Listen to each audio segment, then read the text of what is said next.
I'm going to hit go live now. I got the notes up. So here we go. Do or die. All right. Corley Moore, Firehouse Vigilance, weekly scrap number 124. My guest this evening is none other than Clyde Gordon. He has 36 years in the fire service, 30 years at the Houston Fire Department. If you know him, you know his reputation for a strong work ethic, exceptional fireground operations and management, and my favorite part, building uncompromising integrity and responsibility in a crew. He travels, he teaches, he speaks, he is sought after, and I am lucky to have him on the scrap this evening. So, Chief Clyde Gordon, welcome to scrap number 124. Thank you. Thank you very much. I'm excited to be here. I am excited for this evening's conversation. Is there anything I missed in the intro? Anything you would like to add? Oh no, that was a little nicer than it ought to have been, probably. Fair you're enough. you're never as popular or as experienced as you are on your resume, right? I love it. The audience, please get your questions ready for Chief Gordon. And also, I like to always say at the beginning, if you find value in the scrap and you want it to keep going without me doing stupid ads right here while we're live, go to firehousevigilance.com and support it. There's buttons there to do so. And one thing I want to say is I think I've gotten rid of the dinging of the stars when people give stars. So hopefully we'll find out tonight. If anybody gives any stars, we'll find out if that dinking has gone away. I've been working really hard on it. So I've heard you people who've said that the stars are annoying. So here we go. And Tony Nunez right out the gate said, oh, snap. Can't wait. Here we go. We're going to ride with Clyde. It's going to be awesome. I'm going to start with one of my least favorite words in the fire service, and that's complacency.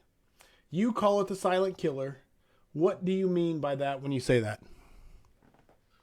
Well, I think complacency is one of those things that just starts taking over the fire service and firefighters and fire stations.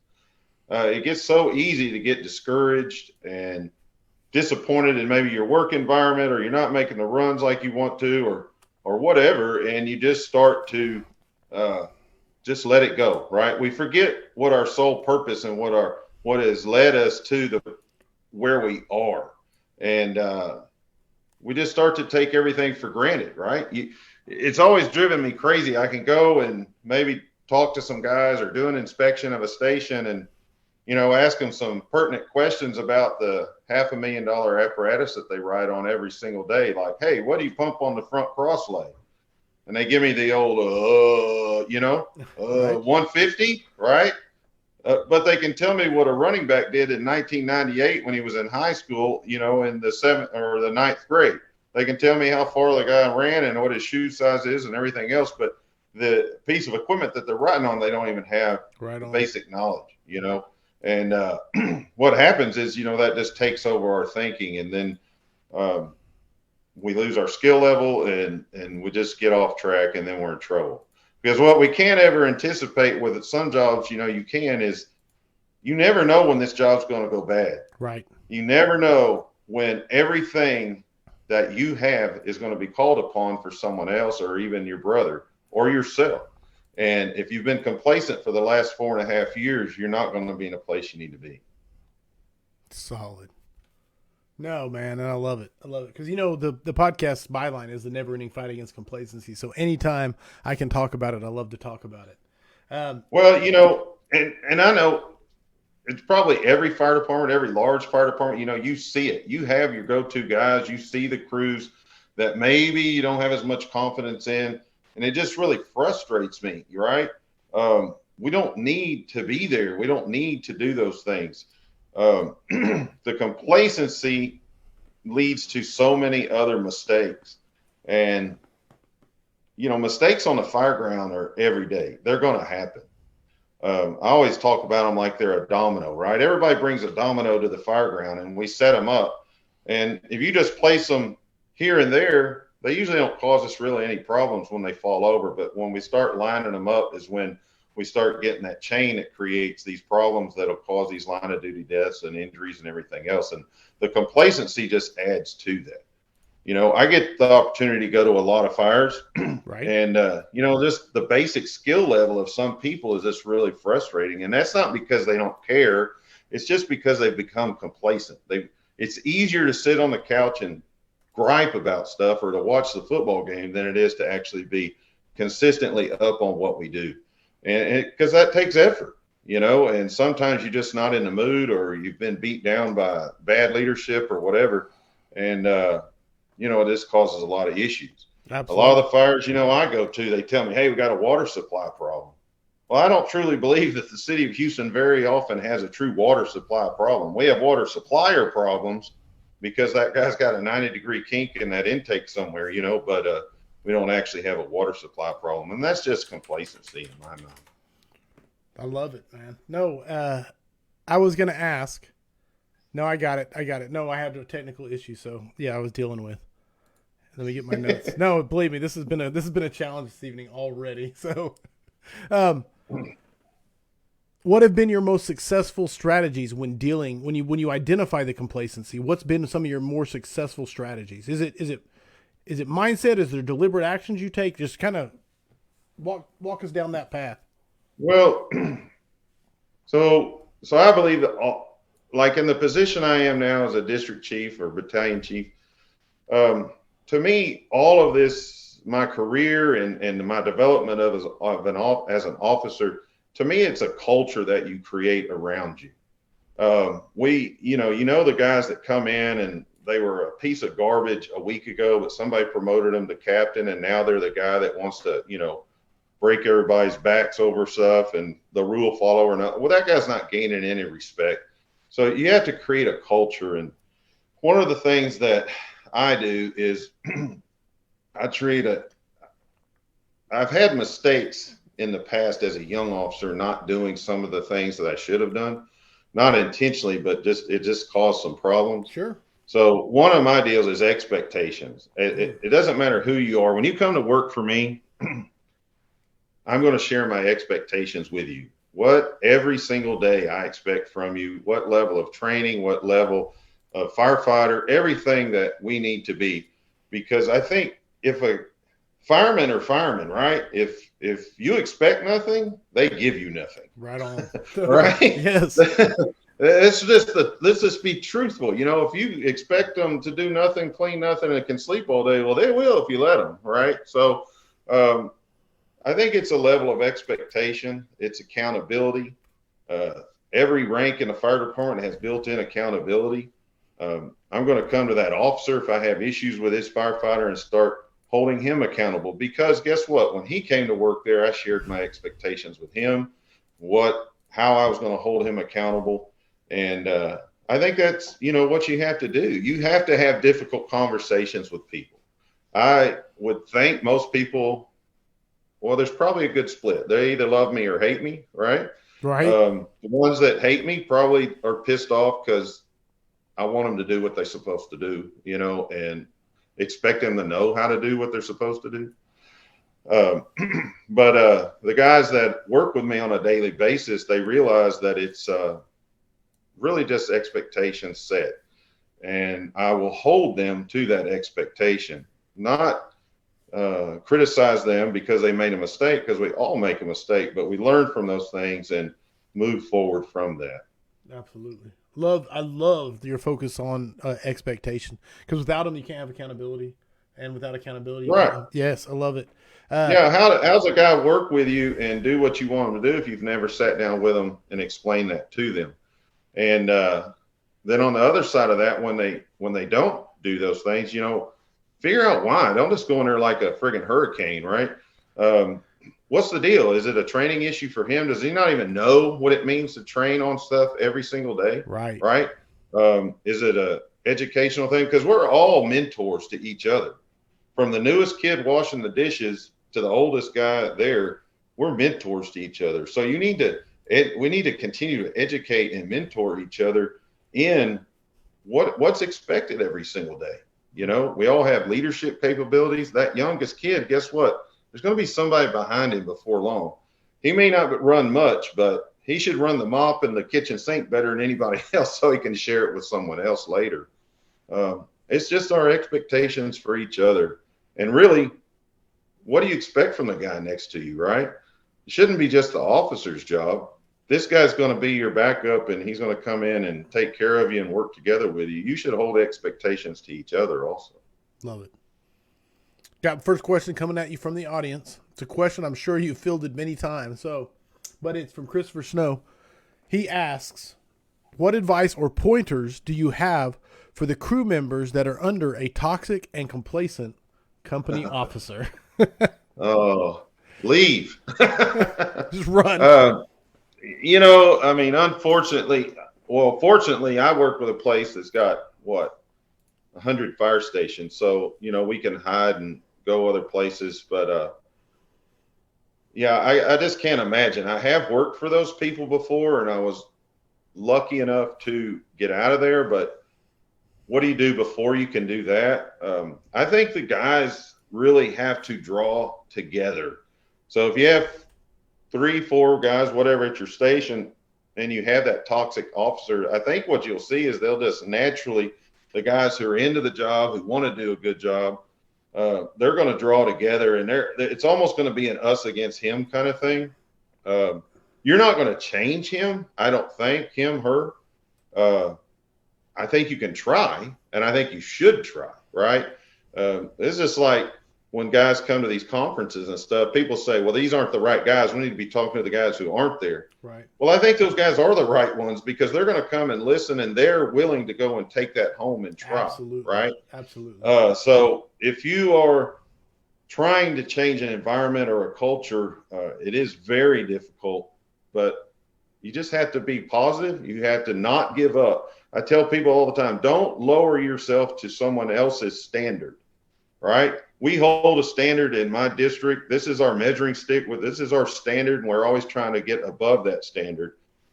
When my guys leave because of promotion or transfer or whatever, I say, hey, that place you're going may not be up to where we think we are. Don't lower yourself down. Bring people up to your standard. And that's all you can do is to group together, continue to move forward, realize he or she won't be there forever. But that has to be a miserable place to be. And, when I joined the fire department in Texas, I don't know, I'm guessing there were probably 20 places you could go to work and get paid to do what I do. Well, now there's probably 50 places within half an hour of where I live. Right. So I hate to tell people to go find another place to work, but this career is too short and too important to be miserable for the whole time. It's the best thing you'll do in your life. Find some place that fits what you're out to do. Love it. Good answer. And it's a question we get. I mean, it's obviously a problem because the question comes up every time you have a Q&A. So absolutely. Sure. Yeah. I mean, I think it's a cancer in the fire service, some of these people. And, man, I wish there was an answer. Really, it comes from the very top, right? Mm-hmm. Somebody needs to fire that guy or fix that guy. Let's be honest. And it goes to the expectation and the accountability. So yeah. And as in my position as a battalion chief, district chief, I can fix some stuff. I can make life miserable on you, right? But some people are unfixable. So, but I would just, like I say, I'd circle the wagons and keep the guys close to me, and we would be as tight a group as we possibly could be and just work with what you're dealt. Good. Solid. Dirk Janiak wants to know, what level of pushback do you get when you set your expectations, Chief? Well, I think you get a certain amount of pushback on occasion. I guess where I am, and I can only talk about, what I'm used to, right? So, you always have officers and, certain people that they're going to challenge you, they're going to fight you, they're going to do all those things. It's real simple with me. I mean, you're welcome to say what you want, and we'll talk it out. And I like to have a logical, grown-up conversation with you. But guess what? When they gave me those bugles that crossed, I win. Okay, so I mean. I don't like to run things that way, but that's the truth. Okay. So, I'm going to try to see things from your point of view. See, maybe I am off base, off track a little bit, but if I'm telling you that my expectations are going to be this and they're reasonable and everybody else is doing them and you just want to fight, Yeah, well, we'll fight. I don't have an issue with that, but I'm going to win. And you'll either just be miserable or go somewhere else. But typically, guys don't push back to that. Busy stations, busy districts, big chiefs that expect a certain amount. Again, right? You get what you expect. So it usually draws the people who want to be in that environment. If you go to a real slow or whatever area that's just prone to not have that kind of mentality, you're going to have problems. And usually those, at least in my department, right, the guys who want to be busy and do a real good job and they're someplace miserable, they just end up leaving. So I don't really have a whole lot of issues, to be perfectly honest with you. No, I like it. Well, and when you start with expectation and then you hold people accountable to that, it really does deal with the issues on the front end. Yeah. Yeah. Oh, sure. Yeah. And I think most people would agree 100% that I'm probably one of the most fair people that you're going to find. And I'm 100% for my folks, but I'm also not going to compromise what I expect out of us as a group, because it's not about me. I'm not making you look good to make me look good. There's somebody's baby down the street. As my buddy Mo Davis says, when people put their babies to bed at night, we're responsible for watching them. I'm worried about the baby down the street. If that hurts your feelings or pisses you off, well, that you got the problem, not me. All right. So I'm going to come at you like a hammer. I can promise you. Got to write down the timestamp. All right. I had a good question coming at you, or not a question, a comment that how much do you change how you communicate? This comes from David James Stone. How much do you change how you communicate your philosophy / expectations / issues to the different types of officers as a BC? How much do you tailor it, basically? I don't know, man. I don't know, to be honest with you. Obviously everybody's different, right? And you try to, I try to fit, the way I talk to people and deal with people. But there's probably some of my guys listening right now laughing because they're like, that's a bunch of crap. He'll chew you out in a second, right? Because they've been on that end of things. I'm probably not the best at always, catering to each individual person. And it also really depends on the situation. I think I'd like to say firemen in general, we sometimes we deliver a message that's pretty blunt and pretty loud and pretty whatever, but it's because of the situation that's going on. And I just really need you to get this done for me right now. But then we'll talk about it later. I'm the boss and that's the end of things kind of guy. That's not me. And I really try to, like, if I'm having an issue with a guy, what is the issue, right? Is he having a problem? Is he just wanting to fight everything? Is it just an understanding? He didn't even understand. Because I've had captains work with me that I've said, hey, look, you're going to train at least every shift, blah, blah, blah. Well, they call me later and it's like, I can't get it done because I don't even know what to train on. And I'm like, really? But hey, for some guys, that's an issue, so we just work on that issue. But I don't know. I think I like to be I'm a real involved chief. Okay. So, because I want my guys real comfortable coming to speak to me. And a lot of people will tell you that you can't do that. You can't have a relationship / friendship with people and be their officer leader. Right. And I don't believe that's true. I believe people will take advantage of that if you are weak. Right. Right. But I really want to be more of a family because I find out things that I need to know about my family when I'm there. If I lock myself in an office for 20 hours a day and only come out at fires and dinner, I don't know what's going on in my house, So I want to be involved. I want to know what's going on in your life.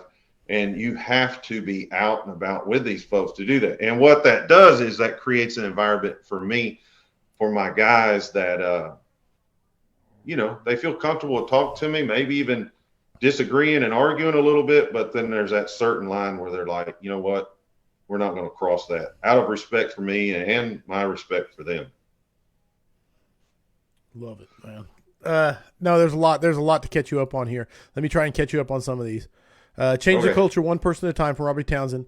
Culture changes one person at a time. Everyone can make a difference from Robert Queen. Everybody's talking about it. Chief Gordon, another real deal from Houston. Other leaders pay attention. This is good stuff. That's from Shannon Stone. You got amazing people talking high praise for you. So That's awesome. from Ben Hoener, it says, never ask them to do something you haven't done before or are not willing to do yourself. I love it. All right, there we go. Well, go ahead. Which part? Well, I mean, huh? No, go ahead. Sorry. Well, no, you're good. That's just, that comment's a big deal with me. I try to be really involved, like I said, and I'm going to be in the dirt with you. All right. I know chiefs who run stations who are never out there, and they think everything is perfect, and they have a complete disarray of what's going on. Yeah. I think all of my guys know that I'll load hose with them. I'll do everything with them. And to be honest with you, you know, I got some street cred with them too, I think, right? I hate to say that matters, but it does matter. Those guys know, I know what it takes to get a 2.5 to the second floor. It takes a little while, right? I know what it takes when you're scared and hot and burning up.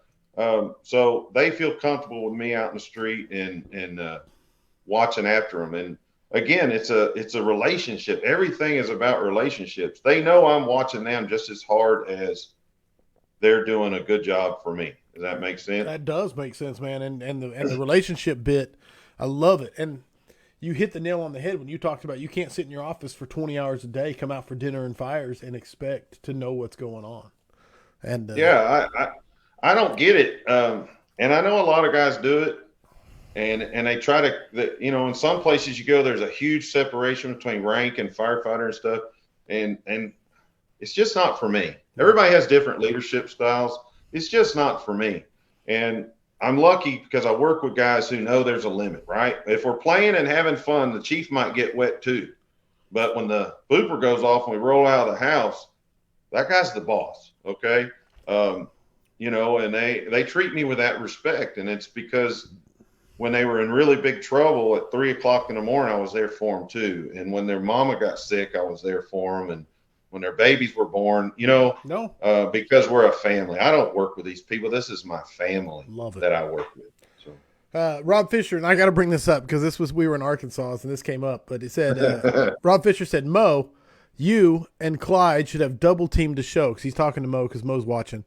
And he said, we talked about we were going to do it from a hotel room where you and Mo were just sitting in a bed with the covers pulled up and doing a scrap. That way. My little bed buddy. Yeah, that was our plan. Yeah. We're going to have to do it. We'd probably have a different reputation after that, but hey, I love me some Mo Davis, and for sure. All right, but Mo Davis did ask. He said, ask Clyde about the quarter-inch rule with a laugh out loud. I don't know what that means, so I'm trusting Mo right here as I ask. Know, man. I'm not sure about that one. Okay. I don't know. I'm asking. I don't either. Okay. He'll send me something. I'll tell you, you know, wear your air pack. I tell people all the time, I was like, man, my brain just doesn't work like it used to. That carbon monoxide is a mother. Someone else, William Seeley said, Chief Fisher, you need a scrap session. Also, I had to look and see, but Rob Fisher is March 21st. He is coming on the scrap. Not to mention, there you go. I have another plan for him too, but haven't broached the subject with him. Okay. We could put Rob between Mo and I. It'd be like a little sandwich in there. Here we go. Now we're getting some good rumors going. I'm scrolling through everything, guys. I'm scrolling. No, man, I'm good. I would hold over. I'm scrolling to. Okay, we're caught up on the comments. There's a ton of good ones for you. Wheelbarrow. Oh, well, that's good. All right, so back to the questions at hand. I want to get this question in there before we move on because I want to move on to the parking garage fire and I really want to talk about it. But any miserable failures when trying to motivate or fight complacency, or what's your biggest mistake that you've learned from? Well, oh man, there's a lot of them. Okay. I'm almost getting too close to the 5 questions, but sorry, go ahead. No. I think one of the biggest mistakes that I made that really shaped who I am today was a firefighter that I had known for years and years and years, kind of off and on, right? I met him at the early part of my career, knew his dad, and later in my career, as I was an engine captain, he came back to work for me, and he was a paramedic his whole career, pretty much about 20 years. And when, long story short, he ended up not being a paramedic anymore, ended up on the engine. It's a super busy engine. I had a real strong crew. We made fires almost daily. And most guys that kind of fell into that environment just fit in, right? And even though he was a little behind on skills and stuff, they caught up pretty quickly. Well, this gentleman didn't, right? And it got to be where it was a really serious problem. And as a young officer, I didn't set my expectations with him. I saw the problem, but I didn't address it because I was so concerned about everybody liking me, hurting his feelings, making his dad mad, those type of things, that I just really let it go on way too long to where it became detrimental for him and my crew and everyone else. Wow. And when it came down to speaking to him about it, that same day, he told me that he wanted to transfer, and that there was an opening that he could get in the next week or two. And so I'd let him do that. And I never really addressed any of the problems with him. And I let him walk out of that station, know that he had some serious issues, tactically, just everything about what I let him walk out of there. I mean, he just had a lot of problems. And about 6 months later, he died in a house fire. Mm. And a lot of the reasons he died it wasn't all me, right? But there were aspects of that I could have changed that probably could have saved his life. And just my lack of wanting to do something at that time or be the bad guy kept me from doing that. And just being young and inexperienced. And the reason he had gotten to that position was the complacency on his part and the 6 other officers he had worked with, right? They just we've all got that guy, right? You just, that's old Joe. He never does anything. He's always whatever, and we never deal with the issue. And it cost this guy his life. So really, that's why it's changed me. If I got a problem with you, if there's an issue with your tactics or how you're doing things, I'm going to address it. It just, if you're mad, I'm mad. It makes you cry, whatever. That's whatever. We'll get over that, okay? Because we're going to address it and address it quickly. And make sure we improve it. We're going to fix the problem. Love that, man. Oh, the ownership / accountability there is amazing. And I will give you max points preemptively for question 4 when we get into that one. So absolutely. I had a question here that popped up I wanted to throw at you because it was a really good question. Seth Thompson wanted to know, with all the adversity HFD has faced over the past several years, how do you and your members keep pushing through it all over and over and over again? Well, so here it is, right? I love the Houston Fire Department, all right? And a lot of us do. When I was a 19, 20-year-old kid, I walked in there and didn't know how to do anything. And it has given me opportunities like I would have never, ever been able to experience doing anything else. Not to mention, just I've done some of the coolest crap in the world. Okay. Right on. I'm not going to lie to you. Yes. I didn't join initially to save people's lives. It was the coolest shit I'd ever done in my life. Absolutely. You know what I mean? So, yes. But as a side effect, I got to save some people's lives. And then as I got a little older, I realized that's really what we're here to do. But so guys like myself, Mo Davis, we love Houston firemen. We love firemen in general, and we love the Houston Fire Department. Now, when you get kicked in the teeth all the time, it makes it really rough, right? So, and we have. And but again, we're going to prevail. But we also realize that, you know what? I don't work for any of those. I work for those people, but I'm not here for those people that kick me in the teeth. I'm here for that little baby girl that's down the street. Okay. That's the whole reason I'm here. I'm 31, 32 years in this fire department. When that booper goes off, I run to that car and I'm gone in less than a minute. Okay. Because those people are counting on me, and they're counting on all those guys and gals that are coming with us. And that's truly the whole reason that we're here. So you can sit around and gripe and complain about it and be mad about it, but it's not going to change what we're here for. Because those people that dial 911, they don't give a crap what your problem is today. Right on. They need the best people they possibly can get coming. No one's ever dialed 911 and said, send me them lazy guys from station 2. I really don't have a big problem. I got kind of a half-ass problem. They want the best they can get coming, and as hard as they can get them coming. So what do? We circle our wagons again, like I said earlier, working for a toxic person. We draw closer together, just like you do as a family when you have a tragedy inside your family. We love one another. We work as hard as we can to take care of the people out there. And, you know, me personally, I do as much as I can to make my guys happy. I can't pay them anymore. I can't give them really many days off or whatever, but when they got a problem they need off, they're off. If they want to play baseball, they want to take a nap on the couch, I really don't care as long as we're ready to go and we're giving 110% when we roll out of the house. Whatever basically makes them happy, and we're willing to still come to work and, you know, within reason, right? It's my job to take care of them, so I do. And then I try to show the enthusiasm and still love the job and get out of the house and stand out in that yard with them, man. Right? When they go into that burning building, they walk past me. They'll never walk past anybody else because I'm their officer, I'm their leader, and I'm sending them potentially to their death. So they're going to walk past me when they go in there. I love the language you use is very, very, I don't know if you even, it's so powerful because it's yes, incredible, as Rob Fisher chiming in said, incredible response to Seth's questions about pushing through the adversity. Note what Chief Gordon said. It's about duty and pride. Duty for why we are here, pride in an organization, albeit different than it was when he started. Chief Gordon mentions ownership by being invested in his firefighters.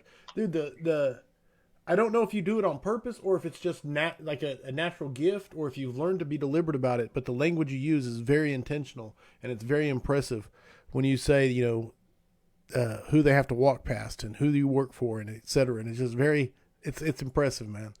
So, well, it's nothing I try to put on. It just means so much to me. And, you know, as you get older and you live life, things happen and you learn things about how important some things are and some things aren't.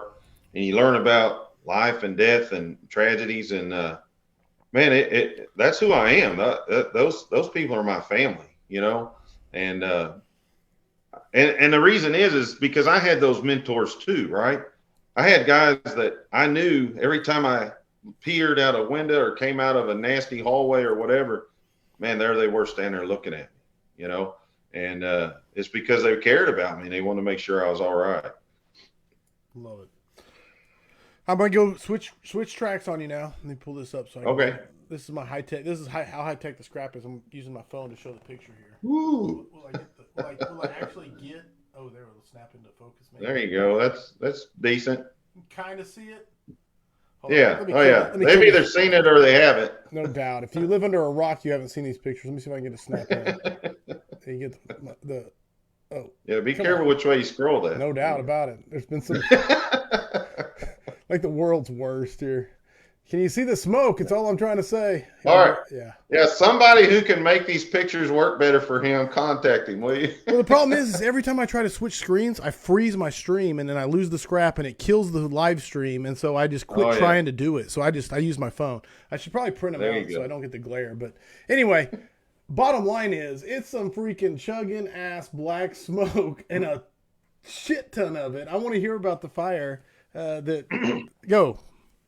All right. Well, so as like everything else, it's kind of a long story, but we're going to get through it. Okay. Yes. So I had been a firefighter in Houston for, I don't know, about 25 years before I made chief. Right. So I spent a lot of time on the engine. That was the best thing I had ever done. But anyway, I wasn't ever the downtown guy. So I was kind of an outcast, real cliquish downtown, especially. So they didn't want me. I was a north side trash, right? I just made 1 stories and 2 stories. I kind of like Mo on the southwest. I was northwest side trash. So I didn't know anything about being downtown, you know. And certain amount of that was true. I didn't know anything about being downtown. So I had this idea of what a high-rise fire was supposed to look like. And it was, a 20-story building, a little smoke or fire coming out of the 13th floor. Hey, I got it, right? So this was on Donald Trump's election day when this fire came in. I had been reading the emails from the FBI and everybody else about possible terrorist attacks and bombs and everything else. And about 1 o'clock in the afternoon, I was making a tuna fish sandwich, which I'll never eat again in my life. And a high-rise fire came in. So, hey, Clyde, you got it, man. It's not a problem. So we started heading out, and they send so many companies on the box. I'm writing all my companies down on my board, and the girl driving me, she's making these left and rights, and about the second right, she goes, oh shit. And that's when, we saw that header of smoke. And I had never in my life seen smoke like that. I've made a fire or two, and chemical warehouses, I mean, you name it, ship fires, cargo ship. I've never seen that much smoke generated at 1 o'clock in the afternoon coming from miles away. So if you go on YouTube, and a lot of people have, and they've watched that video, and you hear the initial radio communications, and you'll hear me. And if you want to hear a guy with vomit in his throat, that's all you have to do is listen to that, because I'm telling you, it was an odd sensation that first few blocks, because I really went through a whole. At first, I thought I was on that show Punked, where they're like screwing with you, and right, because I was like, there's absolutely no way I'm going to that. It was a very odd feeling, like this truly cannot be real. Wake up, Clyde, because this looks bad. Okay, yeah.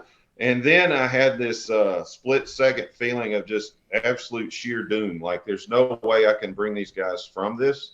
This is the first fire I ever ran as a district chief. Wow.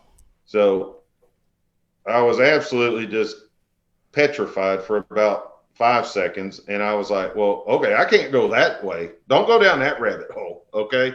So you'll hear me mumbling and grumbling on the radio, and I basically had to unkey the mic and slap myself in the face, say, get your shit together, because there's a lot of people counting on you. So, these guys that travel the country and show you fires and nothing goes wrong and everything was perfect, they are lying, I promise you. But anyway, so the fire was, the girl was backing her car out of the parking garage, and she got it about to the middle of the parking garage and noticed there was a little flicker of flame under the dash. She ran up to the third floor apartment to get another bottle of water, because she poured a bottle of water on the fire, trying to put it out. In that stairwell, she dialed 911. So when they answered it, the call dropped. So the first engine that you see that comes in and gets on the deck gun, they got it as a 911 hang-up. So all of that smoke was laying to the east of them. Station 7, which is one of the hottest and best stations that we can come up with. That's why they showed up with basically a captain, and all of them had no gear on. These are number one type guys, but they're making a 911 hang up. Right. And about when the video clicks in and he starts filming it, that's about when they saw the column. So they're all trying to get their crap together. If you ladder 16, engine 16 came from a motor vehicle accident on the freeway. And I think they left people laying in the road on backboards, probably because they saw the column and just took off. And they weren't on the initial box either. So I had never even been dispatched when those first units were arriving. Gotcha. But I think really one of the biggest things that changed the tempo of that fire and saved people's lives was that first in engine 7 coming in with Philip Baird driving and just hitting that fire with that deck gun. He flowed deck gun on tank water, which has always been you never do that. Right. But the guy was, if you just listen to him, he adjusted his route because he knew what the better route would be. He came in and knew what that white bonnet meant to him, and he knew his positioning wasn't going to be perfect, but it was the best place that he could get that water supply and flow as much water as he could all by himself, because he wasn't going to count on any of those guys helping him. he came in and made that decision, and the captain was smart enough to go, okay, so he could get dressed. And that flowing that on tank water, if you watch that film, it absolutely slows the tempo of that fire down. We had people on the Charlie side tying sheets together coming out of the third floor window. All the two stairwells on each one were 100% compromised. There were people going to die in there, and they were going to die quick. They had zero visibility in the hallways. The apartments weren't horrible, but the hallways were. They forced 100 and something doors and zero visibility. I mean, it was a big deal, but that deck gun really made a big difference. But it ended up being 7 cars burning in there. The spray and insulation that they used was the wrong kind. It was flammable, not non-flammable. Yeah. Small difference. Yeah, and then the PVC pipe for the whole building that drained the sewer and all that came through there. So, the black smoke and the BTUs from 7 cars burning inside that closed parking garage is what really generated. I had no idea how big the building was. I guessed it was 5, it was 6. I could not see that initial picture that you showed. That was the alpha picture from the front of the car. So wow. It had a lot going on. Once everybody got there, I kind of got my act together, and it kind of flowed pretty well. But because they were so competent too, is really what it was all about. I love how you give them the credit, man. But everybody listening, man, if you want to see, Dirk posted the clip, the Houston 1508 Blodgett Street, and go listen to it, because Tony Nunez says it best. Right here. Where's it at, Tony? Where'd it go? He says, if anyone has any question on how to keep your cool during a hectic incident, you must watch the video. Chief Gordon says he fumbled through it, but really he nailed it, man. And that's the truth, man, because hearing you talk through that, dude, I don't know if you were just muting when you were losing it, and so it just sounds so good. You nailed it. Well, once I got there, it flowed pretty good, but I can promise you there was some on the way over there, and I can only imagine, dude. Especially your first one is the district chief. I might have peed a little bit. I ain't gonna lie to you. Congratulations! Here's your promotion. Here's this header in the sky. Go deal with it. Yeah. It was absolutely it was hypnotic. And if you'll look at the reflection of that first in engine captain, that's Captain Likens, man. This guy is 100%. He's on the short list, right? And he's just like. I was like, dude, what were you doing? He's like, man, you just had to stare at it for a second. It was absolutely incredible. So no doubt. It was an odd sensation. Never had it before, and hopefully never have it again. I always like to research when my guests are coming on and ask, and as my network grows, I get to do this more and more.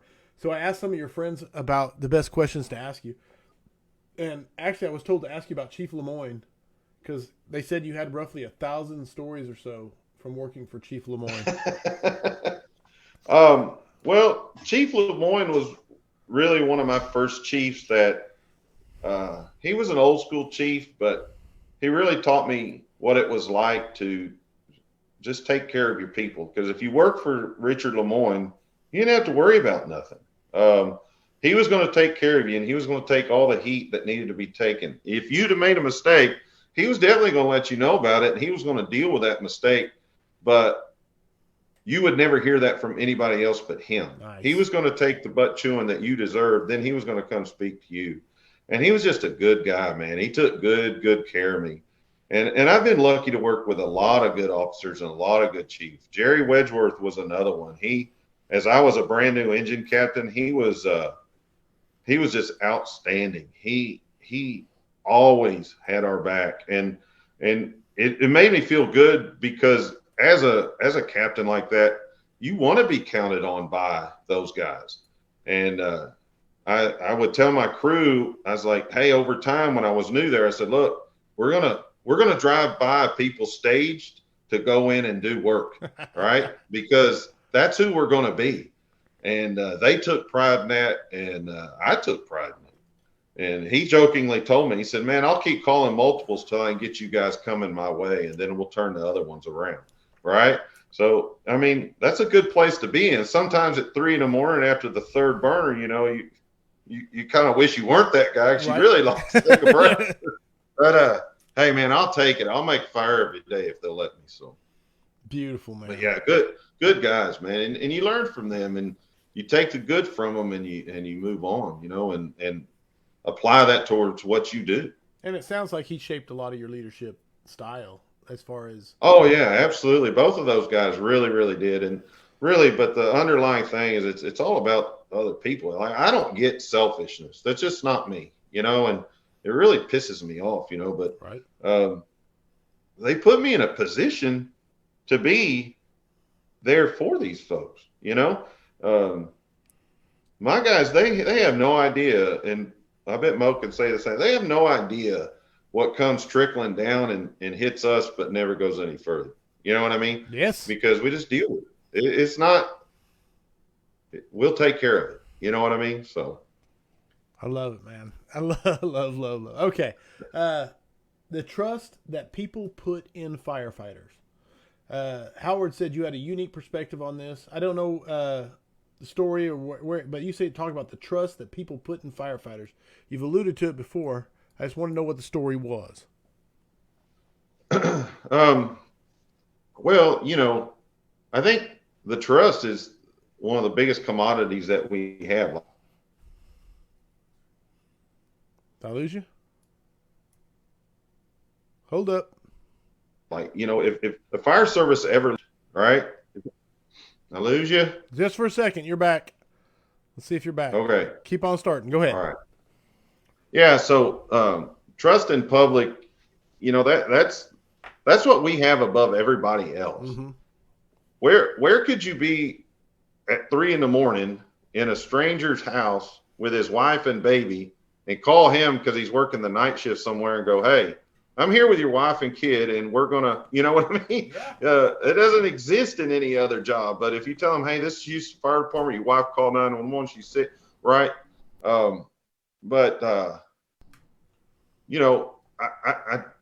sure what Howard's really alluding to. Like I told you earlier, I've learned a lot of things over 50-something years of me being alive. And sometimes life is hard, and you're dealt a really, really hard situation. And we've had that in our life and our family. My little girl, she ended up passing away when she was young. And it taught me so many things that, that is the worst possible thing that can happen to you. Cannot imagine. But there's this things that you learn from that, right? And what she taught me was, one of the things she taught me was how important what we actually did is, because I've gone through that grief and that heartache that no parent should have to go through. So, but there were people in that situation as it was going on that I had put so much trust and faith in. And over time, I realized that people place that kind of trust and faith in us also. Mine was a pediatrician, was a doctor, right? That in my worst possible moment, I had placed everything on them. And they weren't able to do what they just weren't able to fix my problem, right? And that's us, right? We can't always fix everybody's problems. Bad things happen. Mm-hmm. But what it taught me was just how important that anybody can be in someone's life at certain points and certain times, okay? God didn't put me together to be a pediatrician. God put me together to be a fireman and a leader of men and a person who is willing to go through a blacked out window looking for your kid.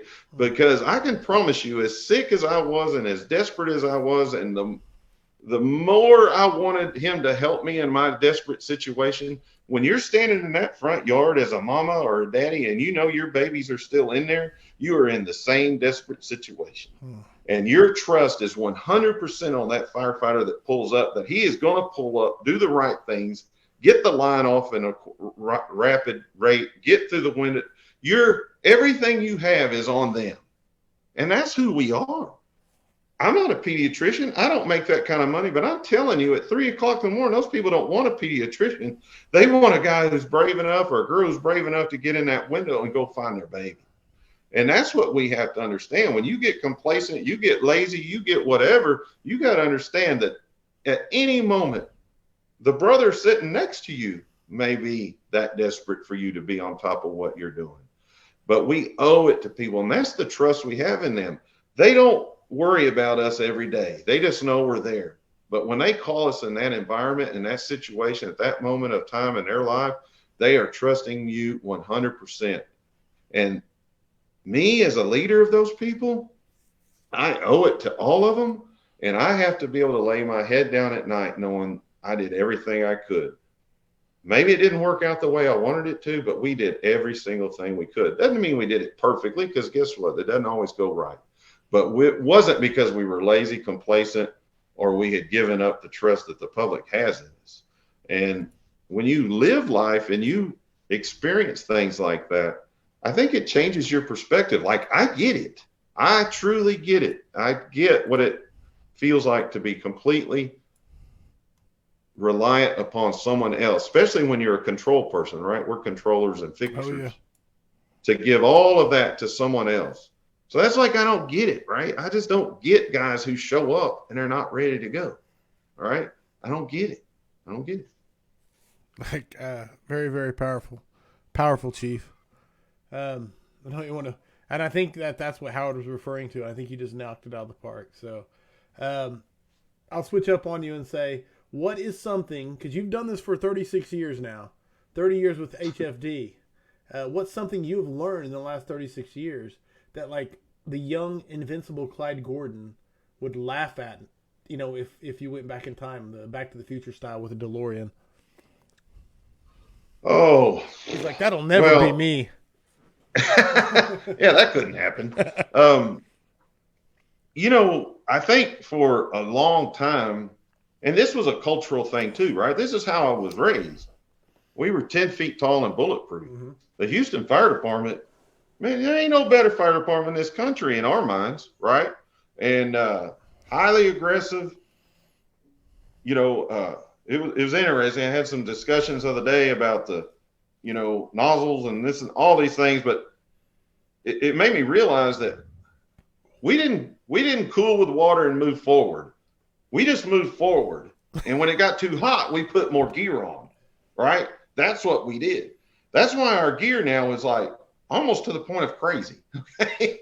But we built armor and then walked to wherever that fire was and we knocked it down. Never opened the nozzle till we saw orange. I vividly recall double liners, double hoods. If you've ever seen our reed hood, it's thick as a bunker coat anyway. We'd wear two of them. We'd wear 2 pairs of gloves. If you found an old bunker coat laying around that no one wore, you cut the liner out of it, put it in yours. So if one's good, two's better, three's even great, right? So that's just how we did things. And I think the biggest change for me was thinking more than just doing, right? I never even considered getting hurt. I never even was told that you would get hurt. We got off the apparatus.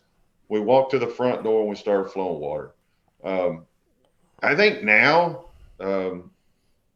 just my open-mindedness on there's other ways to do things. You know, I try to be more well-rounded, right? I still do things a certain way. Sure. But I have to be open-minded enough to adjust to what's going on because things have changed. We made lots of stuff burning like crazy, but it was shiplap, bullpine, okay? Look good. Man, fun, but big ass bonfire is what it was, right? We just made lots and lots and lots of them. But now I think guys get, you know, they'll only use one nozzle. They'll only do this. They'll only do that. You have to open your mind to it. And even in my position now, there's been fires over the last 3-4 years that I did what we've always done and it just didn't work. And I kind of failed on that end. We burned it to the ground just because I wasn't open enough to go, let's go over here and do something that we've never done before, that I wouldn't necessarily tell all my friends, but because of the construction and everything else, it was the right thing to do. But that was in hindsight. So And the other thing is the biggest thing is that someone would want to watch me on the internet or go to a conference and listen to me speak. I loved this. I love this job to this day.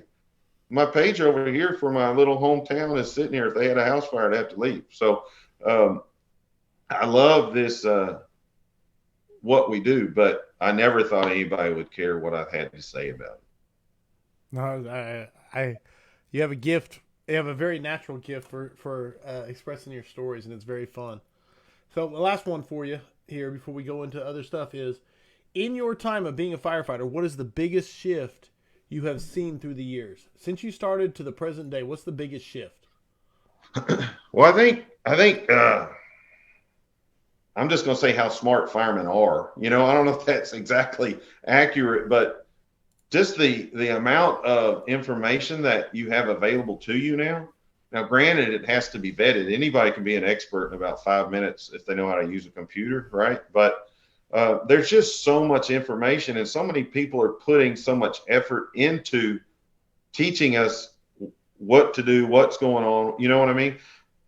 When I came in, I had the 3 qualifications they were looking for, and that was big, dumb, and strong. I was big enough to move anything. I was dumb enough not to ask any questions. That was it. That's what they wanted, right? And brave enough to do whatever. But now there's just so much information out there. And I talk with guys like Dennis Laguerre and Kyle Romagus and these guys, and I just stand there with my mouth open. I'm just floored at what they know. And I'm like, how do you know that? But it's the opportunity they have and the way their brain works and all the information that's out there. So to me, really, that's the biggest difference. There is no reason for you to be ignorant right now, right? There's just no reason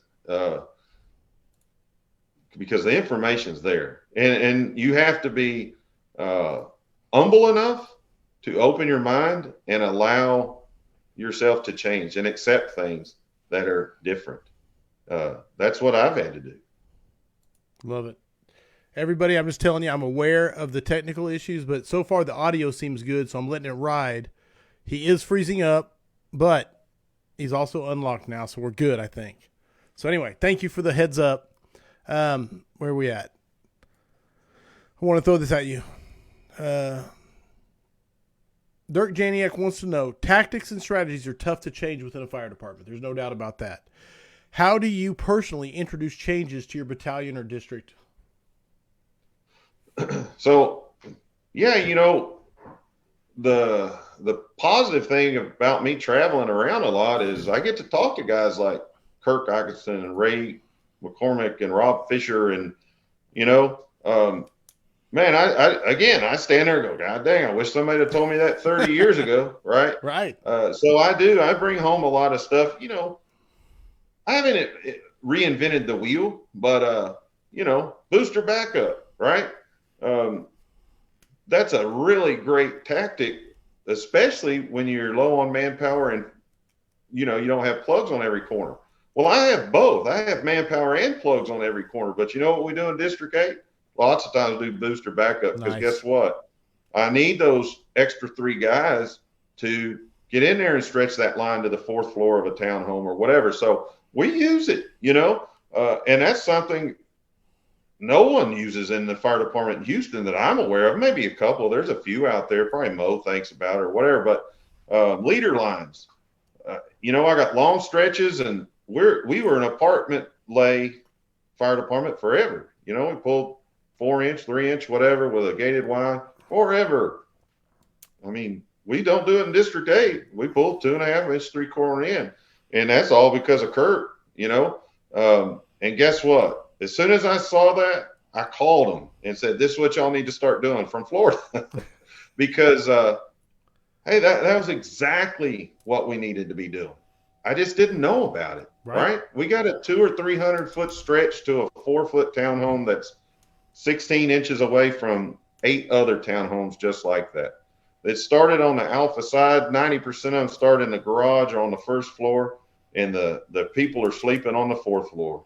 It needs a kick right in the teeth of that 2.5, and we move in with that 1 3/4. It works It's the best thing I've ever seen. And so my group is real comfortable with it, and I'm trying to spread it out. We have 20 something districts. That's like basically 20 mutual aid departments. So I try to spread it out, but it is, right? Because everybody's a little different. Sure. Leaders are different, but I can tell you how I do it. I go, hey, this is what we're going to do.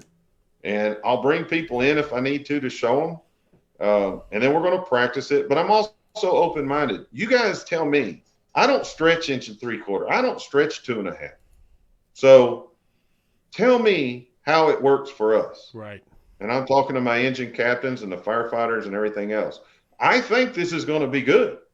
But you tell me how this is going to work. And let them mess with it for a while. And most times, it does work for us. But they'll come. If it doesn't, they'll say, we think that sucks, and this is what we're going to do. Right. And, hey, I don't care. When I come in and tell you make an offensive attack and make a primary search on the 3rd floor, it just better happen really fast. I don't care how you do it. I don't care what color hose is. I don't care. But it better happen very efficiently. And if it doesn't, then we'll deal with that. You're making it very tough to figure out which soundbite I want to use when I hype the show. When I take out the 30-second soundbite, it's beautiful. John W. Naninga said, fast water wins and leader line makes it possible. Scott Slocum said, awesome guest. Man, Seth Thompson said, listen, the scrap is always inspirational. Thank you for that. But this one is damn near moving. So there you go, man. You're going to get in the – this is one of my favorite quotes. There is no reason to be ignorant right now. That's like – absolutely not. Beautiful, man. I mean, I just don't get it. There's just no reason. Dirk, I really do agree with that kind of, but I still say company officer. I won't back off company officer. Dirk was saying, so the best position in the fire service is battalion chief. So the longer I'm in the position, the more I kind of agree, but no, company officer. But anyway. Well, I will tell you, the engine company officer was, I loved it. And I would have done that forever, I think. But changes in our running and everything else, I was like, And then I got hurt pretty bad a couple of times and broke my back and everything, So I could see the writing on the wall. You're going to make 25 runs on an engine and 2 or 3 fires when you're as old as I am. So I will tell you now, in the position I am in life now, the DC, I love being a district chief because I get involved in as much as I want to. I can make change. I love being with these guys and girls and leading these guys. I'm just so proud of them. I feel like a dad. You know what I mean? Yes. When they come out and they've killed it, man, I'm as proud as they are, because it's a group thing. It took me and them and you and everybody to make that happen. So, Christopher Armiger said, when you say leader line versus apartment lay, do you mean 2.5 with the nozzle, then breaking the nozzle away and connecting the 1 3/4 after the gut punch? Yeah. So we got, our engine company, that one guy can stretch that 2.5 with a nozzle on the end. And, I'm all about interior attack. Don't get me wrong. But if you're laying on the 4th floor dying of smoke and you got cars in the 1st floor burning and that guy can open up that 2.5 for, I don't know, 5 seconds, 10 seconds, and kick it right in the teeth, kind of like they did the garage fire. That's what you got to do. I mean, that's just the right thing to do. If I put your kid up there, that's what you'd want me to do. So, pride or whatever you call it, that's what you're going to want me to do. So, yeah, we'll pull that leader line with that nozzle, knock it in its teeth. About that time, the 1 3/4 bundle is showing up. They hook it in and they make interior. Love it. There you go. And I double because I'm manpower heavy, right? Mm-hmm. So if it's a upper floor fire, these are real narrow, very tall townhomes. Is kind of a bunch of what they're building around me, and so I'll double the 1st and 2nd. That's where I do the booster backup. I'll double the 1st and 2nd engine. So basically, I have a 6-man hose team, almost like high-rise operations or standpipe operations. They'll get that line up that stairwell to get those upper floors. It just makes it easier, but it's a luxury that I have. I have the people. Right. So. Right. No, it's and yeah. If you got 3 guys, you better be hitting it with that 2.5 and knocking it down so you can get in there and do something else. Chris Romer said, "Thanks, Chief." So there you go. Arnolfo you Banda said, "Chief Gordon knows too much to put into one podcast episode. He needs more than one." I agree. You need more than one, so I'll have you back. Yeah. And the thing is, I love doing these mega scraps. I've only done the one mega scrap so far. The next one is coming up in April, and it's all about. It was supposed to be the original one. It's Mayday and Rit. It's Basil, Jim McCormick, and Rob Ramirez. Going to do nothing but talk about Mayday and Rit. And then I've got one planned for the June-July area. It's Dina Ali, Blake Stennett, and I've got yet to be determined the third person that's going to talk about nothing but mental health. So anyway, there's lots of mega scraps in the future that we can get somebody, current guest involved in. So all that being said, book or books? Are you? I don't know if you're a reader or not, but book or book? I see John Norman back there. I see Clark back there. Oh yeah, I can't see the other ones. I got all the classics back there, right? Yeah, I love it. But I want to know, book or books do you think firefighters should be reading? Doesn't have to be firefighter book, but what do you think they should be reading? So I just, I've never been a big reader, and I hate to admit that, but it's true. But old Romagus got me hooked on this the audio stuff, right? Oh yeah. So that has been a blessing to me. I've read more books in the last year or two than I ever have in my life, just by traveling and listening and driving to work. I just did endurance. Dennis Laguerre got me to do endurance, and it's about the expedition to the Antarctic. But anyway, great leadership book, just how they held together for 2 years, basically freezing to death, and none of them died. Is that Shackleton? That was a really good. Huh? Is that Shackleton? Is that? Yes, Okay. Is that his ship was? Yeah. Okay. Yeah, it's called The Endurance. That's a great book, man. Okay. And of course, I like Dennis Smith stuff and all the fire leadership stuff, and Marcus Luttrell, his things. I had the luxury of, at least I know his brother well, and okay. So I got a little personal. I've met him several times. Anyway, but great guy. Just unbelievable stuff. So, I think if you could, again, if you're ignorant, what are you doing, right? Yeah, get some books, start looking and reading, and I get it too. I get tired and I get burned out, and I had COVID for the second time, or just a few weeks ago, and like you're just beat up, right? But get in some books, go to a class, go to a conference, and all of a sudden, man, here you are. You're back into it again, because it really is the best job in the world, and it's what we're all about. 1,000%. Love it. Okay. Where's my notes? They went away. Pulling them up. I'm finding them. This has been sorry. I live way out in the country, man. No one wants to live in Houston. Okay, so my internet is You've been doing sketchy good. at best. You've frozen a couple times, but so far, I was worried when we started. I would have to be like, okay, I'm gonna we'll try Clyde again sometime in the future, but tonight you get me. But it's been good. It's been solid. So no complaints. Have a thing we do. It used to be the 5 questions for firefighters, but now we are at the next 5 questions for firefighters. So, Chief Clyde Gordon, are you ready for the next 5 questions for firefighters? I hope so. Now, the answers are completely your opinion, and the points are completely arbitrary and passed out by me. So, here we go. You've already answered number 4, so you already got max points, so the pressure's off. Oh, okay, phew. Number 1, what single characteristic makes the difference between a run-of-the-mill firefighter and the top-tier, go-to, badass firefighter? Oh, it's hard. I don't care anything about you physically. Well, I don't care what color you are, what's between your legs. That means nothing to me. It's all about heart. If you have the heart to do this, that's what's going to take you to the next level, because that you're always going to have that measuring stick up against yourself and the people around you. You're always going to push to be the best you can be. You're going to get it. You're going to get why you're there, that it matters that you're the best you can be, because the person sitting next to you is counting on you. Everybody else is counting on you. So I've known a lot of firemen, but if I think it's some of the ones that to me are just absolutely the best, it's their heart. And their heart for the job, but their heart for the people around them too. They care. They get it, right?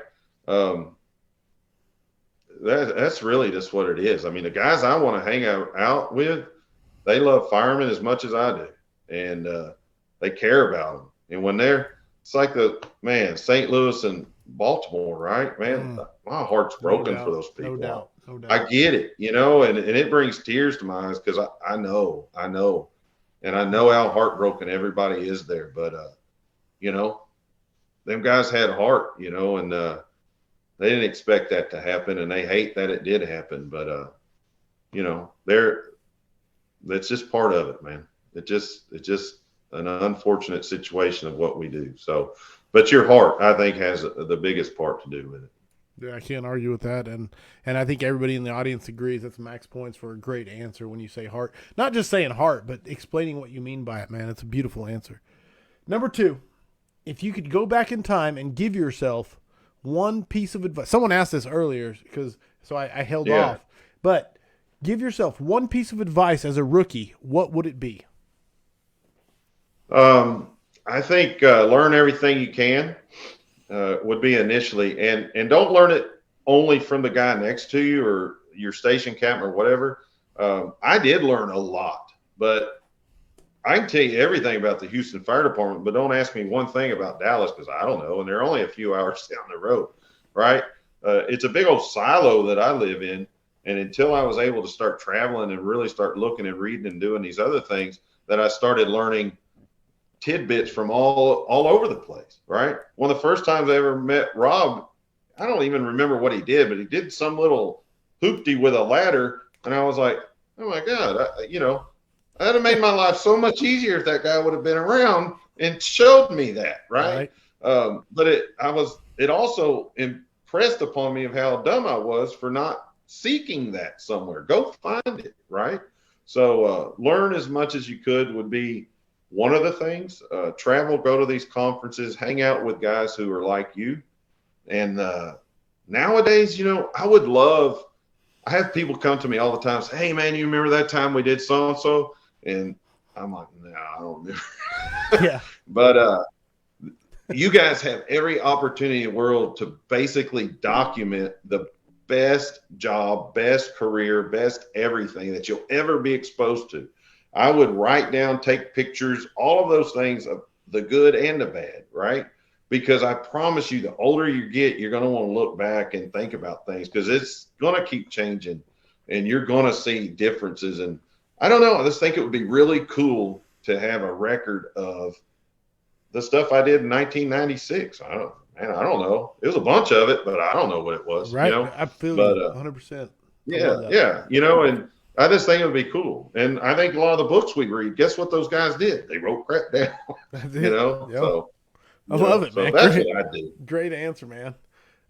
Number 3, what is your favorite training drill? Well, I think just overall, I had Mo and I had the honor to go up to Indy with Jim. And other than thinking I was going to die a couple times, probably just because that dude's a machine, man. Woo! That ain't for the light of heart, but absolute honor to be there. But to answer the question, he hammers and hammers and hammers the basics. And I agree 100%. We live and die by the basics. If your apparatus placement sucks, your stretch is going to suck. If your stretch sucks, your fire attack's going to suck. Your fire attack sucks, your search is going to suck. I mean, we have to kill the basics. And I know we get tired of doing that, but you should be able to do it just without thought. That way, when the curveballs come, man, it's no big deal. You can adjust a little bit and you're fine. Out of the park. Every problem I see on the fireground, very, very rarely is it some complicated off-the-wall thing. It's a 90-degree kink in a piece of hose or something. It's the basics. And when we don't know what to do, we're going to go stretch some hose or something. You know what I mean? No, So 100%. I love that. It's just what you have to do. I love the answer, man. Fundamentals, basics, man, period. I love that answer. Max points 100%. Well, that's up there in Indy, man. It's basics in the worst possible environment that he can create. And that's where the, the rubber meets the road, man. If you can still stretch hose into a basement when you think you're burning to death and can see nothing, man, you're good to go. You'll be all right. That's hard to argue with. Now, you answered this one. Basically, you answered this one earlier, but I'm throwing it at you just to number 4 is, what mistake have you learned the most from in your fire service career? And so you don't have to rehash, but if you have another. Yeah, no, I just think, not dealing with the problems, right? When problems occur, you got to deal with them. One of the things I have learned to that, if I'm really mad, I give myself some time most of the time. I really try to do that now, because you can just get out of sorts sometimes. But man, if you got a problem, you got to deal with it. Don't be worried about hurting people. It's business. You can be my best friend, but this is business right now, and your actions are detrimental to the group. So nice. I need to take care of that, and that's really what it boils down to. No matter what it is, you can't get to work on time, whatever. Just got to take care of it. And time never makes problems better. No. And I think you gain respect that way. Because guess what? Hey, man, did y'all see he chewed his best friend out? Yeah. You know what I mean? Those guys have been friends for 25 years, and guess he didn't get away with that. You know what I mean? And a big thing is because I know this from you. You build relationships. Obviously, you build relationships, and when you have that relationship, you can go to somebody and say, "Hey, you're not meeting this expectation," and they can accept it from you because they know you're doing it for their benefit, not because of any other ulterior motive. Sure, they know they know it's a problem, a true problem. If I'm saying something to them, yeah. No, I love it. Beautiful. Okay, final question. Excuse me. Heavy fire, searchable space. Would you rather be assigned to the nozzle or first in on VES? Oh yeah, I mean, duh, right? It's the nozzle. Everybody says duh, and then I get a different answer. I don't know. No. I mean, I didn't like truck work, to be honest with you. Search is truck work in Houston, and now obviously, if I'm going in there to find somebody, right? I mean, that's the highlight of the truck work to me. But man, if I can get in there and fight fire with the boys, man, I'm going to. And if they're not careful and they assign me some random assignment on the fire ground that's not instant command, I might be in there with them anyway. So they got to be really, they got to watch out, because I'll sneak up behind them pretty quick if I can. Beautiful, man. Beautiful. There it is. The 5 questions, the next 5 questions for firefighters, according to Chief Clyde Gordon. Thank you, sir, for answering them. I really did appreciate it. Rob Fisher said, "It's okay, brother. Truck work isn't for everyone." Well, there's awesome. Hey, guys, that nozzle's go ahead. No, that nozzle's where the thinking man is. I mean, how hard is it to walk around and watch what engine companies do from the roof? I love it. This will be a whole. I'm just gonna have a whole fire back and forth roast session sometime. Truck versus engine.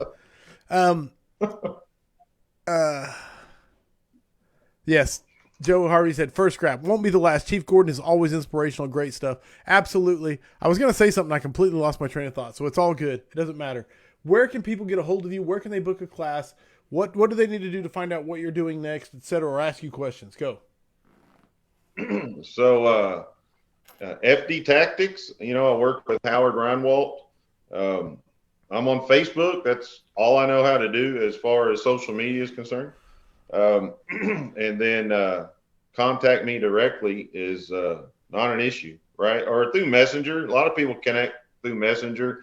I also have done things with Kurt Isaacson. He can get a hold of me. So any of those things work. And I don't care if people call me, email me, whatever. It doesn't bother me. I tell people, we're from Texas. So if you're a creepy stalker, right? I know a guy who owns a ranch in South Texas. You just go away. Okay. So I love you, but you're the creepy stalker, don't stalk me. But other than that, man, I love talking with firemen, and I'd love to go anywhere anybody wants me to come. You know, I really enjoy it. It's been a true honor to be able to share things with folks, and I just speak from the heart, man. I'm not polished. I'm not. It's just what I've lived. When I was 16 years old, I walked into the volunteer fire department for the first time. The whole reason I was there is because my best friend got 50% discount on pizza, and I wanted 50% discount on pizza for being a member of the volunteer fire department. I still enjoy pizza, if you can't tell, but you know, it was something that I was put together to do, and you know, that was a long time ago. So I love it, and just the thought that people want to hear me say something is also pretty mind blowing to me. But I love firemen, and I love hanging out, and I love talking about fires. So beautiful, brother, beautiful, man. So there it is, officially 124 scraps in the books. Chief Clyde Gordon killing it. Where am I at? Let me see. FirehouseVigilance.com. Shirts, hats, every hat except for Loden and Camo are in stock. So if you want a hat or a shirt, go get it. Next up, coming up to kick off February 1, Bobby Eckert. Man, as a host of a show, I've got like it's unreal the quality of guests I get. So from Clyde Gordon, Ray McCormick, Brian Bastinelli, you know, it's just Dennis Laguerre. It's just like I'm blown away that people keep saying yes. So I'm thankful is what I will say. Next place I'm heading to teach, Les Lukert up in Nebraska. I'll be teaching up there. If you see me there, get a picture because I'm terrible at getting pictures, so I try to say it on here as often as possible. If you see me, ask to get a picture and then give me the picture because I want to post the Mutts Don't Scrap pictures. If you think the scrap brings value to your firefighter life, go to firehousevigilance.com. Please support the scrap so that I never have to read an ad on here live while we're doing this. That's as close as we'll get to an ad is go support it. I love showing off coins. This one is from Brian Bastinelli, who came on the scrap a couple weeks ago. And beautiful, beautiful. I'll show it off right there so I get it to focus. Snap into focus. Lieutenant Denny DeVoe, 401 there. Bureau of Fire, Harrisburg Bureau of Fire. Memory coin. Beautiful. It's going in the collection back there. I will add it. If you want to add a coin to the collection, man, just send it to me. Reach out to me anywhere you want. I think that's everything I got. Clyde, I cannot say thank you enough for coming on, sharing your story, sharing your passion, and answering the audience's questions, brother. Did I lose you? I'm here now. You there? Yes, you are. You're not moving, but I can hear you. Okay, yeah, I can't see you either, but I'm still here. Fair enough. Hey, we're sliding into home place now, so we're good. Thank you, brother, for everything. Thanks for sharing the story with me. Everybody, audience, the scrap wouldn't happen without you. Remember, mutts don't scrap. I hope the tone stays silent unless it's burning. Stay safe out there.